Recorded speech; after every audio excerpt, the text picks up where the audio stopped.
அனைத்து தமிழ் மக்களுக்கும் கணேஷின் பணிவான வணக்கம். வாங்க ஃப்ரெண்ட்ஸ், மார்க்கெட் பற்றி டிஸ்கஸ் பண்ணலாம். ஸோ மார்க்கெட் வந்து எப்படிங்க பெர்ஃபார்மன்ஸ் கொடுத்துருக்கு அப்படின்னா, மறுபடியும் வந்து ஒரு பை சைடு தான். அதாவது என்னதான் நமக்கு வந்து குளோபல் நியூஸ் வந்து கொஞ்சம் நெகட்டிவாக இருந்தால் கூட, ஸோ தொடர்ந்து வந்து எஃப்ஐஎஸோட பையிங்னால நமக்கு வந்து ஒரு பை சைடு வந்து போயிட்டு இருக்கு. அது மட்டும் இல்லாமல் குவார்ட்டர்லி ரிசல்ட்ஸும் வந்து இன்னைக்கெல்லாம் பார்த்தீங்கன்னா நெஸ்ஸில் ஐஎன்டியோட Q4 ரிசல்ட்ஸ் கொடுத்துருந்தாங்க. அது 26% year on year profit. So அதை பேஸ் பண்ணி எஃப்எம்சிஜிஎல்லாம் செக்டார்லாம் பார்த்தீங்க அப்படின்னா ஸோ நல்ல ஒரு growth வந்து கொடுத்துருக்கு. ஸோ அடுத்தடுத்து நமக்கு வந்து ஒரு ஹைவேட்டேஜ் ஸ்டாக்ஸோட குவார்ட்டர்லி ரிசல்ட்ஸ் எல்லாம் இருக்கறனால தொடர்ந்து எஃப்ஐஎஸ் வந்து பை பண்ணிட்டு தான் இருக்காங்க. நமக்கு வந்து மார்க்கெட் எங்கே தூக்கி போட்டாலுமே மறுபடியும் மேலே தான் வந்துட்டு இருக்கு. ஓகேங்களா?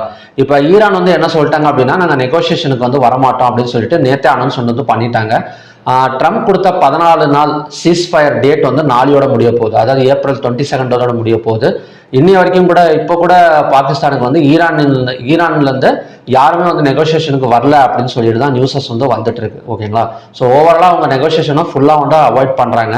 பார்க்கலாம் நாளைக்கு வந்து ட்ரம்ப் வந்து எந்த மாதிரி வந்து அனௌன்ஸ்மெண்ட் கொடுக்குறாரு அப்படின்னு. ட்ரம்ப் வந்து எப்படி அனௌன்ஸ்மெண்ட் கொடுப்பாரு அப்படின்னா, மேபி அந்த சீஸ்ஃபயர் தள்ளி போகிறதுக்கான சான்சஸ் இருக்கு அப்படிங்கிற மாதிரி தான் தெரியுது.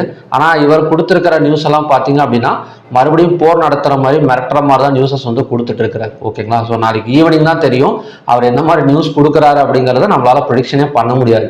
ஏன்னா திடீர்னு வந்து இன்னொரு 2 வாரம் கூட கொடுக்கலாம், இல்லைனா போதும் இதோட சீஸ்ஃபயரோட இதோட நிறுத்திக்கலாம், மறுபடியும் வந்து ஸ்டார்ட் பண்ணலாம் அப்படிங்கிற மாதிரி நியூஸஸ் வந்து கொடுக்கலாம். ஓகேங்களா? ஸோ அவர் என்ன நியூஸ் கொடுக்குறாங்கிறத கண்டிப்பாக வந்து நம்மளால வந்து ப்ரெடிக்ஷன் வந்து பண்ண முடியாது. ஓகே, நெக்ஸ்ட் இந்த பையிங் வந்து கண்டினியூஷன் ஆகுமா அப்படின்னு கேட்டிங்க அப்படின்னா ஆகிறதுக்கான பாசிபிலிட்டிஸ் இருக்குது. நான் ஆல்ரெடி சொன்ன மாதிரி தான் குவார்ட்டர்லி ரிசல்ட்ஸோட Q4 ரிசல்ட்ஸ் வந்து நல்லா வந்துட்டு இருக்கனால எஃப்ஐஎஸ் பையிங் எல்லாமே வந்து கொஞ்சம் சாதகமாக இருக்கு இந்தியன் மார்க்கெட்டுக்கு அப்படிங்கிற மாதிரி சொல்லலாம். ஓகேங்களா? நெக்ஸ்ட் வந்து பார்த்தீங்க அப்படின்னா இன்னைக்கு அந்த நியூஸ் வந்தும் கூட பெரிய அளவில் வேர்ல்டு ஸ்டாக் எக்ஸ்சேஞ்ச் எல்லாம் இறங்கல. இப்போ காலையில் வீடியோலேயே பார்த்தீங்க அப்படின்னா கொஞ்சம் வந்து நமக்கு வந்து பாசிட்டிவ்ல தான் இருந்தது. 0.202 சம்திங்கும் நம்ம பாசிட்டிவ்ல தான் இருந்தது. இப்போ வரைக்கும் கூட வேர்ல்டு ஸ்டாக் எக்ஸ்சேஞ்ச் வந்து 0.74 பாயிண்ட்ஸ் வந்து பாசிட்டிவ்ல தான் இருக்கு. ஸோ எதுக்காக வெயிட் பண்ணிட்டு இருக்கு அப்படின்னா, நாளைக்கு தான் வெயிட் பண்ணிட்டு இருக்காங்க, ஏப்ரல் 22 அன்னைக்கு. ஸோ ட்ரம்ப் என்ன நியூஸ் கொடுப்பாருன்னு சொல்லிட்டு தான் வேர்ல்டு ஸ்டாக் எக்ஸ்சேஞ்சே ஃபுல் அண்ட் ஃபுல் வந்து வெயிட் பண்ணிட்டு இருக்கு. கண்டிப்பாக ஒரு பெரிய மூவ்மெண்ட் இருக்கு. ஒரு நியூஸ் கொடுத்ததுக்கு அப்புறம் பார்த்தீங்க அப்படின்னா கண்டிப்பாக ஒரு பெரிய மூவ்மெண்ட் இருக்கு. பார்க்கலாம், அது வந்ததுக்கு அப்புறம் தான் அந்த மூவ்மெண்ட்டை வந்து நம்மளால வந்து ஃபைண்ட் அவுட் பண்ண முடியும். ஸோ அது வரைக்கும் என்னங்க பண்றது அப்படின்னா, நம்ம இவ்வளோ நாள் அப்படி தானே ட்ரேட் பண்ணி, இப்போ இவ்வளோ நாள் என்ன பண்ணிட்டு இருந்தோம், ஓப்பன் இன்ட்ரெஸ்ட் டேட்டா பார்த்து ட்ரேட் பண்ணோம். ஸோ சப்போர்ட் அண்ட் ரெசிஸ்டன்ஸ் வந்து பார்த்து ட்ரேட் பண்ணோம். அதுக்கப்புறம் பார்த்தீங்க அப்படின்னா ஒரு பேட்டர்ன் பிரேக் அவுட் ட்ரா பண்ணி ஸோ நம்ம அந்த மாதிரிலாம் ட்ரேட் பண்ணிட்டு இருந்தோம். இப்போ இந்த நியூஸஸ் மூலயமா கொஞ்ச நாளாக என்ன நடந்திருக்கும் அப்படின்னா, இப்போ கால் ஆப்ஷனோ புட் ஆப்ஷனோ வந்து ஹோல்டிங் பண்ண ஆரம்பிச்சிருப்பாங்க. ஒரு நியூஸஸை பேஸ் பண்ணி ஒரு கேப் அப்போ கேப் டவுனோ ஓப்பன் ஆகிறப்ப கொஞ்சம் ப்ராஃபிட்ஸ் வந்து கிடைச்சிருக்கும். உடனே என்ன இப்போ ட்ரேடர்ஸ் எல்லாம் என்ன நினைச்சிட்டாங்க அப்படின்னா, சரி ஏதாவது ஒரு நியூஸ் வருமா, ஹோல்டிங் பண்ணலாமா, ப்ராஃபிட் கிடைக்குமா, ஸோ அந்த மாதிரி வந்து மைண்ட் செட்டுக்கு வந்து போகாதீங்கன்னு தான் நான் சொல்லுவேன். ஓகேங்களா? ஸோ இவ்வளோ நாளாக நம்ம எப்படி ட்ரேட் பண்ணிட்டு இருந்தோமோ ஸோ சேம் கான்செப்டில் நம்ம ஸ்ட்ராட்டஜியை ஃபாலோ பண்ணி ட்ரேட் பண்ணாலே நமக்கு வந்து போதும். இதை பேஸ் பண்ணி ஈரான் வந்து என்ன சொல்லுவாங்க, ட்ரம்ப் வந்து என்ன சொல்லுவாங்க, இவர் என்ன சொல்லுவாங்க, அவர் என்ன சொல்லுவாங்கன்னு நம்ம எக்ஸ்பெக்ட் பண்ணி ட்ரேட் பண்ணுறப்ப கொஞ்ச நாளைக்கு முன்னாடி இதெல்லாம் ஓகேவா இருந்தது. ஏன்னா நெகட்டிவ் நியூஸுக்கு வந்து பெரிய அளவில் இம்பாக்ட் வந்து கொடுத்துருந்தது. ஸோ நமக்கு அதெல்லாம் கொஞ்சம் ஒர்க் அவுட் ஆனது. இப்போ நெகட்டிவ் நியூஸுக்கு இம்பாக்ட் கொடுக்குற மாதிரி தெரியல.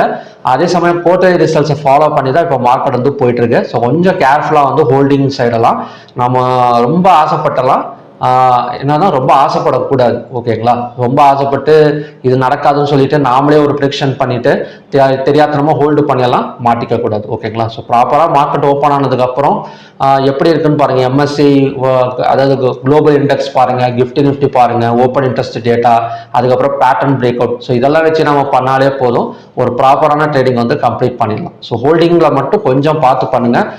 இதுக்கு முன்னாடி வந்த நியூஸ் இம்பாக்ட் வந்து வேற மாதிரி இந்தியன் மார்க்கெட்டை வந்து கொடுத்துருந்தது. இப்பெல்லாம் பார்த்தீங்க அப்படின்னா பெரிய அளவில் வந்து இம்பாக்ட் கொடுக்கல அப்படிங்கிற மாதிரி தான் சொல்லணும். ஓகேங்களா? நெக்ஸ்ட் வந்து ஸ்டாக் ஹீட் மேப் பார்த்தீங்க அப்படின்னா ஃபுல் அண்ட் ஃபுல் கொஞ்சம் கிரீன் தான். ரிலையன்ஸ், டைட்டன், பெல் அங்கங்கே கொஞ்சம் வந்து ரெட் கலர்ல இருந்தது தவிர அதுவும் பெரிய அளவுலலாம் இறங்கல. ஐடி செக்டார் நல்லாவே க்ரோத் கொடுத்துருக்கு. பேங்கிங் அண்ட் ஃபினான்ஸ் செக்டார் பார்த்தீங்க அப்படின்னா நல்லா க்ரோத் கொடுத்துருக்கு. கிட்டத்தட்ட ஹைவேட்டேஜ் ஸ்டாக்ஸை நல்லா புஷ் பண்ணி இன்னமும் வந்து ஹோல்டிங்ல வச்சிருக்கிறாங்க அப்படிங்கிற மாதிரி சொல்லலாம்.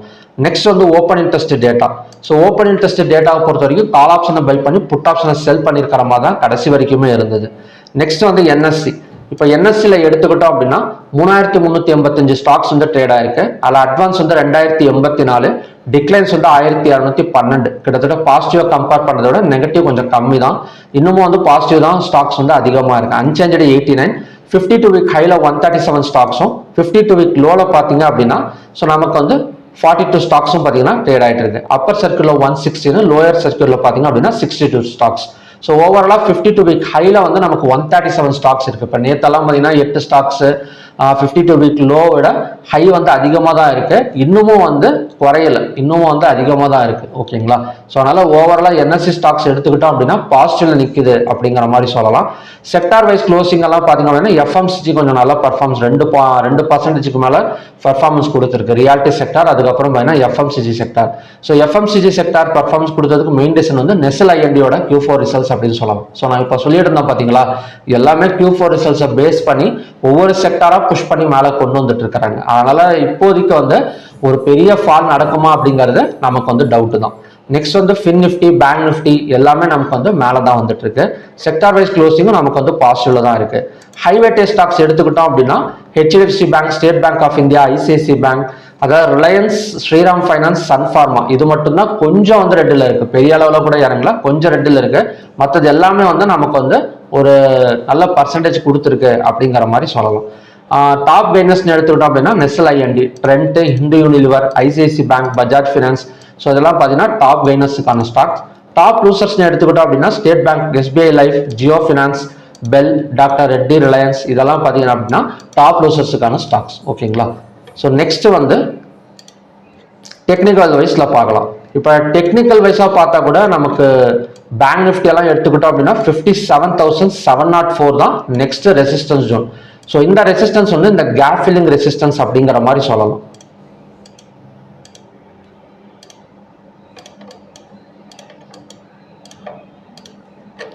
இப்போ இந்த ரெசிஸ்டன்ஸ் பார்த்தீங்க அப்படின்னா ஸோ இந்த இடத்துல ஒரு கேப் டவுன் வந்து நடந்திருக்கு.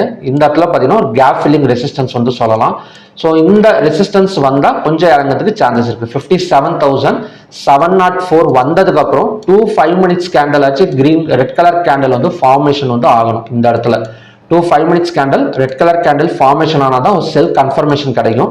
ஸோ அதுக்கப்புறம் தான் பார்த்தீங்க அப்படின்னா நமக்கு டவுன் சைடு வந்து எக்ஸ்பெக்ட் பண்ணணும். அப்படி இல்லாமல் கொஞ்சம் கீழே இறங்கி ஓப்பன் ஆனால் கூட அடுத்தடுத்த சப்போர்ட் இருக்கு. இப்போ நேற்றே நம்ம வந்து 56,825 ஒரு நல்ல சப்போர்ட் அப்படின்னு பார்த்துருந்தோம். எக்ஸாக்டாக அந்த சப்போர்ட் எடுத்துட்டு தான் நமக்கு மேலே வந்திருக்கு. ஸோ நாளைக்கு அதே மாதிரி தான் நடக்கும். எந்த நியூஸ் நமக்கு தூக்கி போட்டாலும் நமக்கு வந்து இந்தியன் மார்க்கெட் கொஞ்சம் மேலே தான் வந்துட்டு இருக்கும். ஓகேங்களா? அப்படி பார்க்குறப்ப 57,080 சப்போர்ட் 1, 56,825 சப்போர்ட் 2. ஓகேங்களா? ஸோ இன்னைக்கு நிஃப்டி எக்ஸ்பைரி இருந்தும் கூட பெரிய அளவில் இறங்கல. நெக்ஸ்ட் ரெசிஸ்டன்ஸ் பேங்க் நிஃப்டிங்கிறது 704. நெக்ஸ்ட் வந்து நிஃப்டி.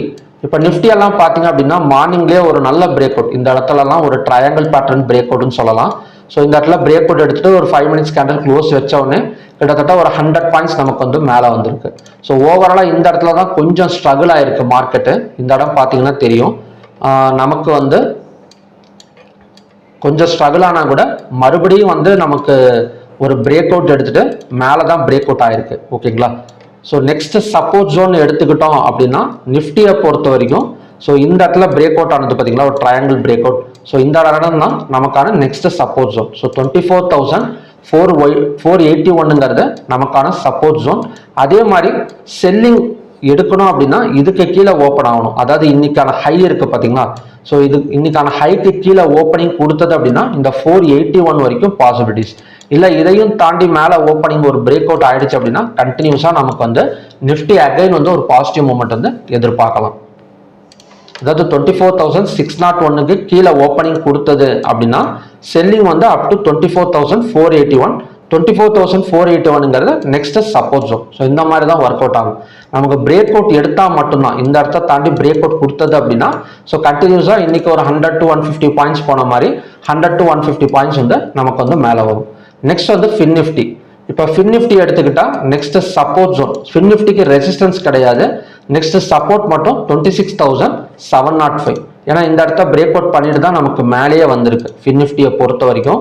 ஸோ இந்த ஜோனை பிரேக் அவுட் பண்ணிட்டு தான் மேலே வந்திருக்கு.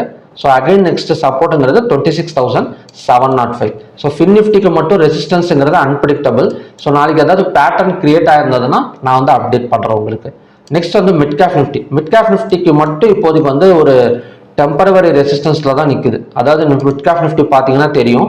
ஸோ 13,932ல் ஸோ நிறைய கேண்டில்ஸ் அதை தாண்டி போகலை. 15 மினிட்ஸ் கேண்டில் பார்த்தீங்கன்னா தெரியும், கிட்டத்தட்ட 10 o'clock இருந்து ஒரு 15 முடிகிற வரைக்குமே வந்து நமக்கு வந்து 13,948 வந்து பிரேக் அவுட் வந்து பண்ணலை. ஸோ ஓவராலாக இந்த இடம் பார்த்தீங்க அப்படின்னா ஒரு ரவுண்ட் பாட்டம் பேட்டர்னாக வந்து நமக்கு தெரியும். ஓகேங்களா, இந்த பேட்டர்ன் எடுத்துக்கிட்டோம் அப்படின்னா நமக்கு வந்து நெக்லைனுங்கிறது இதுதான். ஸோ இதை நெக்லைன் இதை பிரேக் அவுட் பண்ணால் 13,903 பிரேக் அவுட் பண்ணால் நமக்கு கண்டினியூஸாக கொஞ்சம் மிட் கேப் நிஃப்டியில் மட்டும் கொஞ்சம் ப்ராஃபிட் புக்கிங் நடந்து கீழே இறங்கிறதுக்கான பாசிபிலிட்டிஸ் வந்து இருக்குது. அதையும் மீறி இந்த இடத்த பிரேக் அவுட் பண்ணணும், இந்த ஹையை பிரேக் அவுட் பண்ணாதான் நமக்கான நெக்ஸ்ட் பை வந்து ஸ்டார்ட் ஆகும். இல்லை அப்படின்னா இந்த 13,903க்கு கீழே ஓப்பனிங் கொடுத்தது அப்படின்னா கண்டினியூஸாக நமக்கு வந்து அகைன் வந்து கொஞ்சம் ஃபால் எடுக்கிறதுக்கு சான்சஸ் இருக்குது. ஓகேங்களா, நெக்ஸ்ட் வந்து சென்செக்ஸ் பார்க்கலாம். இப்போ சென்செக்ஸ் பார்த்தா கூட சேம் கண்டிஷன் தான், நமக்கு பேட்டர்ன் அதே. இப்போ எப்படி நம்ம நிஃப்டி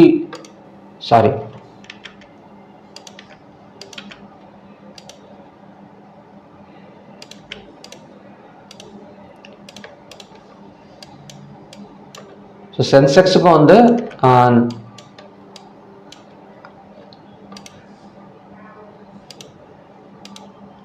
ஹைதா ரெசிஸ்டன்ஸ் ஜோன் 79,363 தான் பார்த்தீங்க அப்படின்னா ரெசிஸ்டன்ஸ் ஜோன். இதையும் பிரேக் அவுட் பண்ணாதான் நமக்கு வந்து பை சைட் போகும். இல்லைன்னா இதுக்கு கீழே ஓப்பனிங் கொடுத்தது அப்படின்னா இந்த 78,939க்கு வந்துட்டு மறுபடியும் ரெக்கவரி ஆகிறதுக்கு சான்சஸ் இருக்கு. ஸோ ஓவராலாக எப்படி இருக்கும் அப்படின்னா இந்த சென்ட்ரலெலாம் ஓப்பன் ஆனதுன்னா நிஃப்டி அண்ட் சென்செக்ஸ் வந்து ஒரு அப் அண்ட் டவுன் மார்க்கெட் வந்து எதிர்பார்க்கலாம். இல்லைனா ஒரு வி ஷேப் கொடுத்துட்டு மறுபடியும் இந்த இடத்த பிரேக் அவுட் பண்ணிட்டு நமக்கு மேலே வரதுக்கு சான்சஸ் வந்து இருக்கு. ஓகேங்களா, ஸோ எப்படி பார்த்தாலும் ஒரு ஃபிளாட் மார்க்கெட் ஓப்பனிங் வந்து எக்ஸ்பெக்ட் பண்ணலாம், இல்லைனா ஒரு கேப் அப் ஓப்பனிங் வந்து எக்ஸ்பெக்ட் பண்ணலாம். நெக்ஸ்ட் வந்து இந்தியா விக்ஸ் எப்படிங்க இருக்கு அப்படின்னா இந்தியா விக்ஸ் பையர்ஸுக்கு தான் சப்போர்ட் பண்ற மாதிரி இருக்கு. ஸோ ஓவராலாக கொஞ்சம் என்ன சொல்றது அப்படின்னா ஒரு கிரீடி மார்க்கெட் தான் இருக்கு, ஃபியர் மார்க்கெட்டுங்கிறது கிடையாது. நேற்று கூட கொஞ்சம் வந்து இருந்தது, இன்னைக்கு மறுபடியும் வந்து ஒரு கிரீடி மார்க்கெட் என்னன்னா ஒரு பையர்ஸ், அதாவது வாங்கறதுக்கு எல்லாரும் பிரியப்படுறாங்க அப்படிங்கிற மாதிரி ஸ்டாக்ஸை வாங்கறதுக்கு பிரியப்படுறாங்க தான் கிரீடி மார்க்கெட் அப்படின்னு சொல்லுவாங்க. ஸோ இந்தியா விக்ஸை பொறுத்தவரை 17.5ங்கிறது கிரீடி மார்க்கெட் தான். USD INR 93.40. ஸோ இது மட்டும்தான் கொஞ்சம் வந்து செல்லர்ஸுக்கு வந்து சப்போர்ட் பண்ற மாதிரி இருக்கு. பட் பார்க்கலாம், நாளைக்கு ஓப்பன் ஆகிற மார்க்கெட் இந்த 93.45க்கு கீழே ஓப்பனிங் வந்தது அப்படின்னா ஸோ அகைன் வந்து நமக்கு இந்தியன் ருப்பி வந்து ஸ்ட்ராங் ஆகிடும். இல்லைன்னா இதை பிரேக் அவுட் பண்ணி 94.5 போனால் தான் நமக்கு செல்லிங் ஸ்டார்ட் ஆகுமே தவிர அது வரைக்கும் கொஞ்சம் பையிங் ஜோன் தான். ஓகேங்களா, ஸோ ஓகே ஃப்ரெண்ட்ஸ், பார்க்கலாம் இந்த மாதிரி வந்து நடக்குது அப்படின்னு. நெக்ஸ்ட் வந்து க்ரூட் ஆயிலுக்கு போயிடலாம். க்ரூட் ஆயில் காலையில இருந்தே பார்த்தீங்கன்னா சுத்தமாக மூவ்மெண்ட் இல்லை. இப்போ ஒரு ட்ரிபிள் பாட்டம் சப்போர்ட் மட்டும்தான் எடுத்திருக்கு இந்த இடத்துல. ஸோ இந்த இடம் பார்த்தீங்கன்னா தெரியும், ஒரு ட்ரிபிள் பாட்டம் சப்போர்ட் வந்து எடுத்திருக்கு. ஸோ ஈரானோட நெகோசியேஷன் அவாய்ட் பண்ணியிருக்கறனால க்ரூட் ஆயில் இப்போதைக்கு வந்து டிமாண்ட் ஜோன் தான். ஓகேங்களா, ஸோ எல்லாமே நாளைக்கான நியூஸுக்கு வெயிட் பண்ணிட்டு இருக்காங்க. April 22 ஸோ அந்த சீஸ் ஃபயர் வந்து தள்ளி போடுவாங்களா இல்லை ஸ்டாப் பண்ணிடுவாங்களா அப்படிங்கிற நியூஸுக்கு தான். So crude oil MCX market ஃபுல்லாக வந்து வெயிட் பண்ணிட்டு இருக்கு அப்படிங்கிற மாதிரி சொல்லலாம். ஏன்னா அந்த நியூஸ் வந்ததுக்கு அப்புறம் இன்வெஸ்ட்மெண்ட் பண்ணாங்க அப்படின்னா அப்போ அந்த இடத்துல வந்து லாபம். ஏன்னா யாருக்குமே தெரியாதுல்ல இந்த ஆள் எந்த மாதிரி வந்து ட்ரம்ப் வந்து எந்த மாதிரி வந்து நியூஸஸ் வந்து கொடுப்பாரு அப்படின்னு. ஓகேங்களா, இந்த இடத்துல ட்ரிபிள் பாட்டம் சப்போர்ட் வந்து கிரியேட் ஆயிருக்கு. ஸோ மறுபடியும் இந்த இடம் சப்போர்ட்டாக வந்து ஒர்க் அவுட் ஆகும் 8022ங்கிறது. So next support zone. இல்லைன்னா இந்த இடத்த பிரேக் அவுட் பண்ணால் 8276 பிரேக் அவுட் பண்ணால் 8434 வரைக்கும் வரதுக்கான சான்சஸ் இருக்கு. மார்னிங் பார்த்த சேம் லெவல்ஸ் தான் ஈவினிங் க்ரூட் ஆயிலுக்கும். ஓகேங்களா, நெக்ஸ்ட் வந்து நேச்சுரல் கேஸ். இப்போ நேச்சுரல் கேஸ் மார்னிங் என்ன மாதிரி பார்த்துருந்தோம் அப்படின்னா 251.3 பிரேக் அவுட் பண்ண செல்லிங் அப்படிங்கிற பார்த்துருந்தோம். ஸோ 249லேருந்து கிட்டத்தட்ட 247 வரைக்கும் நமக்கு வந்திருக்கு. ஸோ நெக்ஸ்ட் ரெசிஸ்டன்ஸ் ஜோன் எடுத்துக்கிட்டோம் அப்படின்னா இந்த 251.3 தான். ஸோ இந்த 251.3 வந்தால் அகைன் வந்து ஃபால் ஆகக்கூடிய சான்சஸ் இருக்கு. இல்லைன்னா லோவாக பிரேக் அவுட் பண்ணால் கூட 243.9 வரைக்கும் எக்ஸ்பெக்ட் பண்ணலாம். நெக்ஸ்ட் வந்து கோல்டுக்கு போயிடலாம். இப்போ கோல்டு பெரிய மூவ்மெண்ட் எல்லாம் இல்லைங்க, கோல்டெல்லாம் காலையிலேருந்து ஒரு $35 வரைக்கும் இறங்கியிருக்கே தவிர ஸோ மற்றபடி இந்தியன் மார்க்கெட் MCXல பெரிய மூவ்மெண்ட்டுங்கிறது கிடையாது. ஒரு 300-400 பாயிண்ட்ஸ் போயிட்டு வந்துட்டு இருக்கு. ரொம்ப வந்து ஒரு என்ன சொல்றதுன்னா ஒரு சைட்வேஸ் மார்க்கெட் அப்படிங்கிற மாதிரி சொல்லலாம். ஸோ 1,52,812 வந்தால் ஸோ இந்த இடம் மட்டும் சப்போர்ட்டாக ஒர்க் அவுட் ஆகக்கூடிய சான்சஸ் இருக்கே தவிர ஸோ மற்றபடி எந்த ஒரு ஸ்பெஷல் பேட்டர்னும் பார்த்தீங்க அப்படின்னா கோல்டுலலாம் இன்னும் கிரியேட் ஆகலை. ஸோ நெக்ஸ்ட்டு சில்வரும் அதே மாதிரி தான். ஸோ சில்வரும் பார்த்தீங்கன்னா பெரிய மூவ்மெண்ட் இல்லை. இந்த இடம் இந்த ஜோன் பார்த்தீங்கன்னா தெரியும். ஸோ சில்வரை பொறுத்த வரைக்கும் நம்ம எப்படி வந்து இன்னைக்கு வந்து எக்ஸ்பெக்ட் பண்ணலாம் அப்படின்னா ஹை அண்ட் லோ வேணால் மார்க் பண்ணி வச்சுக்கலாம். ஹை அண்ட் லோவை பிரேக் அவுட் பண்ணால் 2,48,636 வரைக்கும் எக்ஸ்பெக்ட் பண்ணலாம். அதே மாதிரி ஹையை பிரேக் அவுட் பண்ணால் அதாவது 2,51,973 பிரேக் அவுட் பண்ணால் கண்டினியூஸாக நமக்கு வந்து 2,55,625 வரைக்கும் எதிர்பார்க்கலாம். ஓகேங்களா. கோல்ட் அண்ட் சில்வர் ப்ரிடிக்ஷனுங்கிறது அன்பிரிடிக்டபிள் இன்னைக்கு. ஸோ ஜஸ்ட் நான் ஹை அண்ட் லோ மட்டும் தான் மார்க் பண்ணியிருக்கேன். But pattern support and resistance எல்லாம் பார்த்தீங்கன்னா பெரிய அளவில் வந்து இன்னைக்கு வந்து ட்ரா பண்ண முடியல கோல்ட் அண்ட் சில்வரை பொறுத்த வரைக்கும் மூவ்மெண்ட் இல்லாதனால. ஓகேங்களா. ஸோ காப்பர் மட்டும் நமக்கு நல்லா போயிட்டு இருக்கு. இப்போ மார்னிங்லேயே சொல்லியிருந்தேன் இந்த பேட்டர்ன் அழகாக பிரேக் அவுட் நடந்திருக்கு. எக்ஸாக்டாக சப்போர்ட் டச் பண்ணிட்டு ஸோ நமக்கு இங்கேருந்தே பார்த்தீங்கன்னா 7 to 8 பாயிண்ட்ஸ் வந்துட்டு இருக்கு. காப்பர் கண்டினியூஸாக கொஞ்சம் வந்து மேலே வரதுக்கு சான்சஸ் இருக்கு. ஒரு 8 to 10 பாயிண்ட்ஸ் பக்கம் ஒரு அப்சைடு வந்து பாசிபிள் காப்பரை பொறுத்த வரைக்கும். ஓகேங்களா. ஸோ பார்க்கலாம் எந்த மாதிரி வந்து நடக்குது அப்படின்னு. நிஃப்டியை பொறுத்த வரைக்கும் பை சைடு க்ளோசிங் தான். ஒரு 211 பாயிண்ட் வந்து பை சைடு க்ளோசிங் வந்து கொடுத்துருக்கு. ஹையை பிரேக் அவுட் பண்ணிட்டு க்ளோசிங் வைக்கணும். மேலே க்ளோசிங் வச்சாதான் அந்த இடத்துல பை கன்ஃபர்மேஷன் கிடைக்குமே தவிர ஸோ மற்றபடி க்ளோஸுக்கு கீழே ஓப்பன் ஆனாலோ அகைன் வந்து 24,481 வரைக்கும் வந்துட்டு சப்போர்ட் எடுக்கிறதுக்கு சான்சஸ் இருக்கு. ஓகேங்களா. ஸோ ஓகே ஃப்ரெண்ட்ஸ் பார்க்கலாம். மறுபடியுமே பார்த்தீங்க அப்படின்னா இன்னும் நல்ல ப்ரிடிக்ஷன் வீடியோட நான் வந்து உங்களை மீட் பண்ணுறேன். Thank you very much.